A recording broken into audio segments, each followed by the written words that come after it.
Assignment എഴുതാനുണ്ടെന്ന് പറഞ്ഞിട്ട് ഇന്നലെ രാത്രി ഒരു 10 മണിയായപ്പോഴാണ് നമ്മളുടെ ഇവക്കുട്ടി അവരുടെ സ്റ്റഡി റൂമിലേക്ക് ചെല്ലുന്നത് കേട്ടോ. അപ്പം ഞാൻ കുറേ നേരമായിട്ട് ആളെ കാണാഞ്ഞിട്ട് ഞാൻ ചെന്ന് നോക്കിയതാണ്. അപ്പോൾ പുള്ളി പറയുവാണ് കേട്ടോ, കഴിഞ്ഞതേ ഉള്ളൂ, കുറച്ച് നേരം കൂടി പിടിക്കും, ലേബലിങ്ങും കാര്യങ്ങളൊക്കെ ഉണ്ടെന്നാണ് പറയുന്നത്. അപ്പോൾ ഞാൻ ചോദിച്ചു, മോളിത് കുറച്ച് നേരത്തെ ചെയ്യാമായിരുന്നില്ലേ നിനക്കെന്ന് ചോദിച്ചു. അപ്പോൾ പറഞ്ഞു, ഇല്ല അമ്മ, എനിക്ക് ഓക്കെ ആയിട്ടുള്ള, അതായത് എനിക്ക് ഓക്കെ ആയിട്ടുള്ള ഒരു ഡയഗ്രാം എനിക്ക് ഇപ്പോഴാണ് എനിക്ക് കിട്ടിയത്, അപ്പോൾ അതുകൊണ്ടിട്ടാണ് ഞാൻ വരച്ചതെന്നൊക്കെ പുള്ളിക്കാരത്തി ഇങ്ങനെ പറയുവാണ്.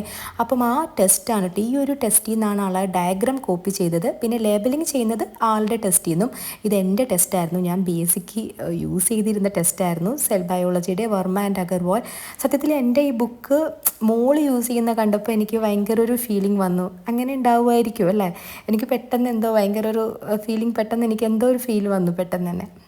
ഇനി ഇത് വേറൊരു ബുക്കായിരുന്നു, മൈക്രോബയോളജിയുടെ അനന്തനാരായണൻ. അത് മൈക്രോബയോളജി പഠിച്ച എല്ലാവർക്കും അറിയാൻ പറ്റും. പെൽസാർ എന്നൊക്കെ പറഞ്ഞ് കുറേ ടെസ്റ്റ്. പെൽസാറൊന്നും ഞാൻ കണ്ടിട്ടേ ഇല്ല, കേട്ടിട്ടേ ഉള്ളൂ.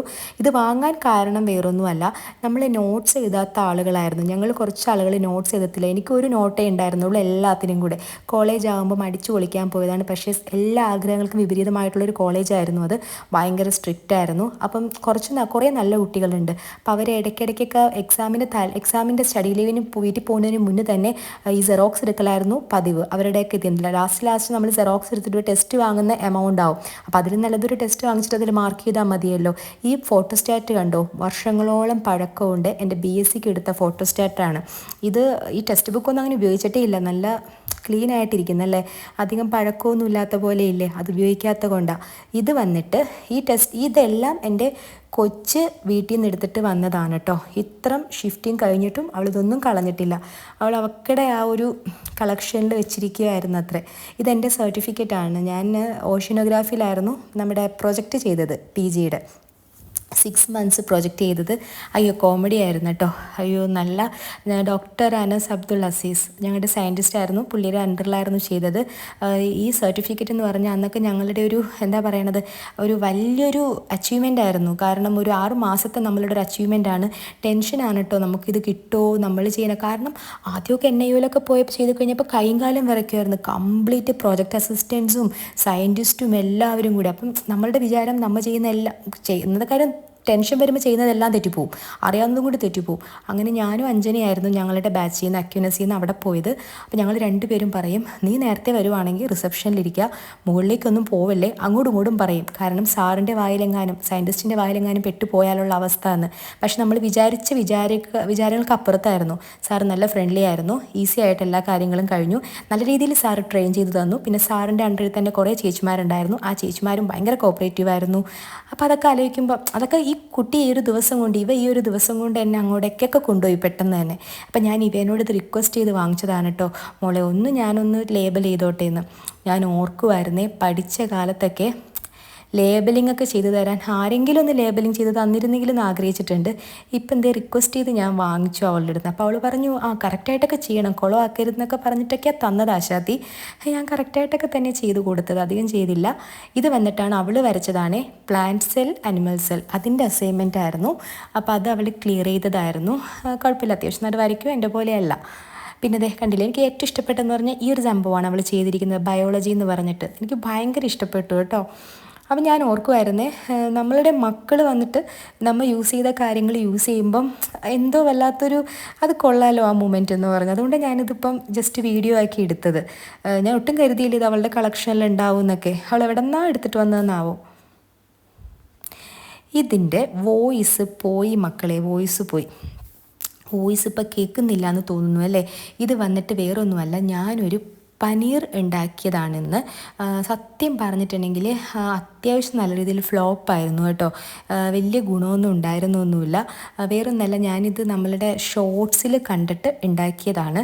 എനിക്ക് പറ്റിയ അബദ്ധം എന്ന് പറഞ്ഞിട്ടുണ്ടെങ്കിൽ ഭയങ്കര സന്തോഷത്തോടു കൂടിയൊക്കെയാണ് ഞാൻ ഇൻട്രോ പറയുന്നത്. പക്ഷേ ഞാൻ വിചാരിച്ച പോലെയൊന്നുമല്ല. പാൽ ഒരൊറ്റ പാക്കറ്റും പിന്നെ ഒരു ലെമണും കൂടിയായിരുന്നു ഞാൻ ആഡ് ചെയ്തത്. പക്ഷേ സംഭവിച്ചെന്ന് പറഞ്ഞിട്ടുണ്ടെങ്കിൽ വലിയ ഗുണമൊന്നും ഉണ്ടായിരുന്നില്ല. ടേസ്റ്റ് എന്ന് പറഞ്ഞിട്ടുണ്ടെങ്കിൽ സാധാരണ പനീറിനെക്കാട്ടിലും കുറച്ച് സോഫ്റ്റായിരുന്നു. അതിലിപ്പം ഞാൻ ഉണ്ടാക്കിയതിൽ അപേക്ഷിച്ചിട്ട് സാധാരണ പനീർ വാങ്ങിച്ചിട്ട് കൊടുക്കുന്നതായിരുന്നു നല്ലത്, പനീർ ബട്ടർ മസാല ഉണ്ടാക്കാൻ.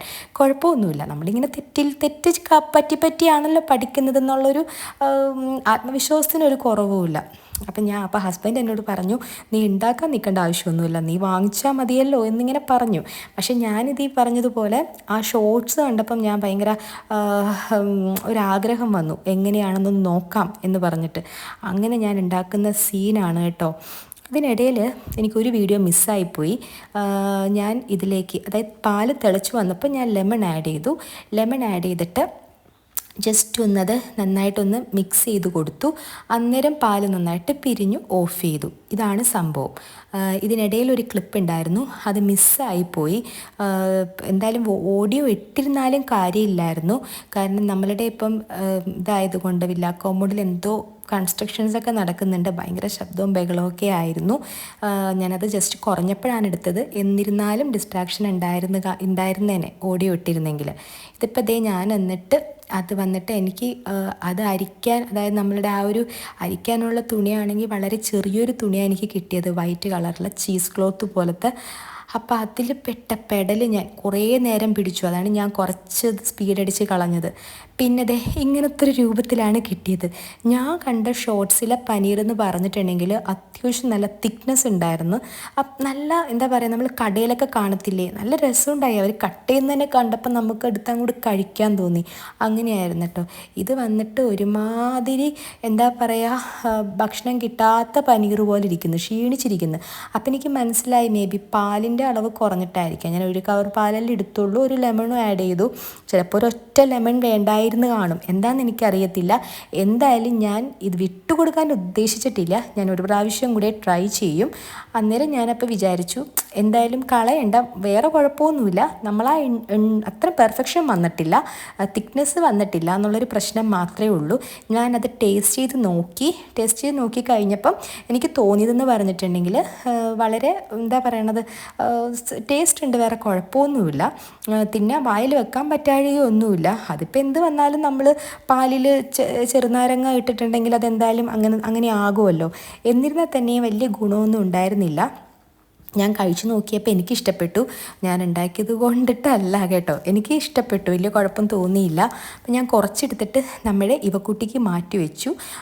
അവൾക്ക് ഇങ്ങനത്തെ ഐറ്റംസൊക്കെ ഭയങ്കര ഇഷ്ടമാണ്. ഇതിങ്ങനെ പനീർ വറുത്തിട്ട്, അതായത് കുറച്ച് മസാലകൾ, ഞാനിങ്ങനെ കുറച്ച് മസാല മറ്റേ ഫ്രൈ ചെയ്തിട്ട്, ഷാലോ ഫ്രൈ ചെയ്യും, ഡീപ്പ് ഫ്രൈ അല്ല, ഷാലോ ഫ്രൈ ചെയ്തിട്ട് അതിൽ നമ്മളിങ്ങനെ ചാറ്റ് മസാല വെച്ചിട്ട് നമ്മൾ എന്തെങ്കിലും ചപ്പാത്തിയിലോ അങ്ങനെയൊക്കെ റോൾ ചെയ്ത് കൊടുക്കും.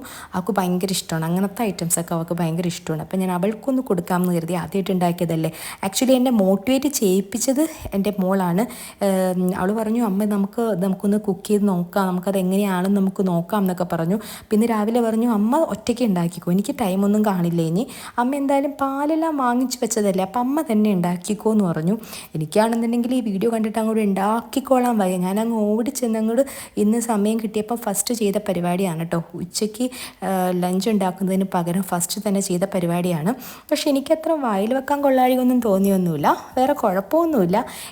നമുക്കെന്നാലും നമ്മൾ കടയിൽ നിന്ന് നമ്മളിപ്പോൾ റെഡിമെയ്ഡ് പനീർ വാങ്ങുന്ന ആ ഒരു ഫീലൊന്നും ഉണ്ടായിരുന്നില്ല എന്നതേ ഉള്ളൂ. എന്നാലും ഞാൻ ഇവയ്ക്ക് കൊടുക്കും. അവൾ പറഞ്ഞതാണല്ലോ, എടുത്ത് വെക്കണം എന്ന് പറഞ്ഞതാണല്ലോ, അങ്ങനെ ഞാൻ മാത്രം കഴിക്കണ്ട, അവളൂടെ കഴിക്കട്ടെ, വേറെ പ്രശ്നങ്ങളൊന്നുമില്ല. നമ്മുടെ വീട്ടിൽ തന്നെ ഉണ്ടാക്കുമ്പം ഹോം മെയ്ഡ് ആകുമ്പോൾ വേറെ കുഴപ്പങ്ങളോ പ്രിസർവേറ്റീവ്സ് ഒന്നും നമ്മൾ ആഡ് ചെയ്തിട്ടുമില്ലല്ലോ. എന്നാലും നെക്സ്റ്റ് ടൈം ഞാൻ കുറച്ചും കൂടെ ഒരു 2 കവർ പാലിൽ കുറച്ച് ചെറുനാരങ്ങ ഒഴിച്ചുണ്ടാക്കി നോക്കാം.